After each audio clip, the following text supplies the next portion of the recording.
یہ آیت جب نازل ہوئی نا، الیوم اکملت لکم دینکم واتممت علیکم نعمتی ورضیت لکم الاسلام دینا، آج ہم نے تمہارے لیے تمہارے دین کو مکمل کر دیا ہے،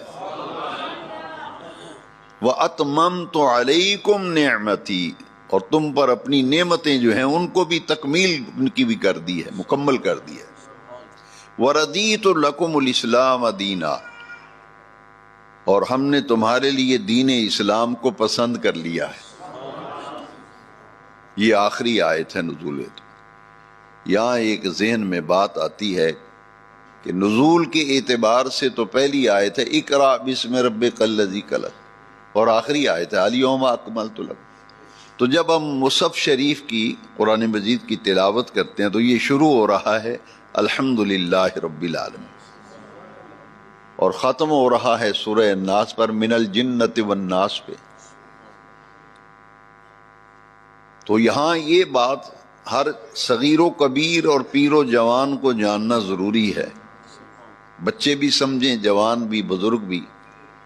یہ جو ہمارے پاس قرآن مسجد کی الماریوں میں گھروں میں پڑا ہے، اس کی وہ ترتیب نہیں جو حضور کے قلب انور پر قرآن اترنے کی ترتیب ہے، یہ وہ ترتیب نہیں، یہ وہ ترتیب ہے جو شب قدر کو سارے کا سارا قرآن دفعتاً یک بارگی آسمان دنیا پر اترا تھا، یہ ترتیب آج مسجد کی الماری میں پڑے قرآن کی بھی وہ ترتیب ہے، گھروں میں جو قرآن پڑھے ہیں ان کی ترتیب بھی وہ ترتیب ہے جو لوح محفوظ پہ ترتیب تھی۔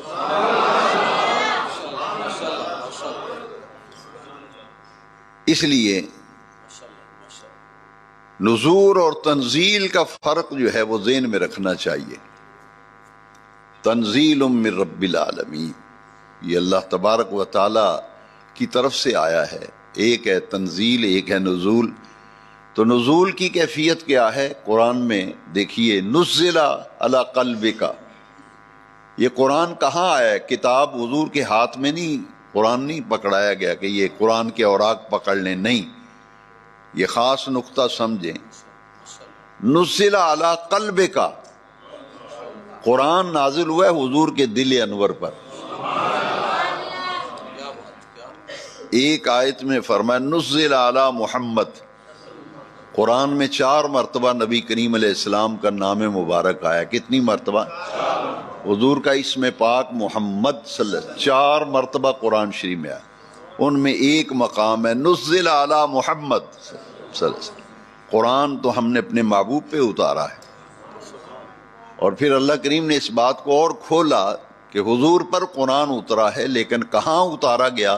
نزل علی قلبک، کاف ضمیر خطاب کی ہے کہ محبوب یہ قرآن جو ہے ہم نے آپ کے دل اطہر اور دل اقدس پر قرآن اتارا ہے، تو قرآن حضور کے دل انور پر اتارا ہے۔ تو شب قدر، لیلۃ القدر کی عظمت کا یہ نمایاں پہلو ہے کہ اس میں قرآن اترا، قرآن نازل ہوا سارے کا سارا آسمان دنیا پر، اور وہاں سے پھر جتنی جتنی ضرورت پڑتی تھی اتنی آیات اور اتنی صورتیں پھر حضور کے قلب انور پر نازل ہوتی رہی۔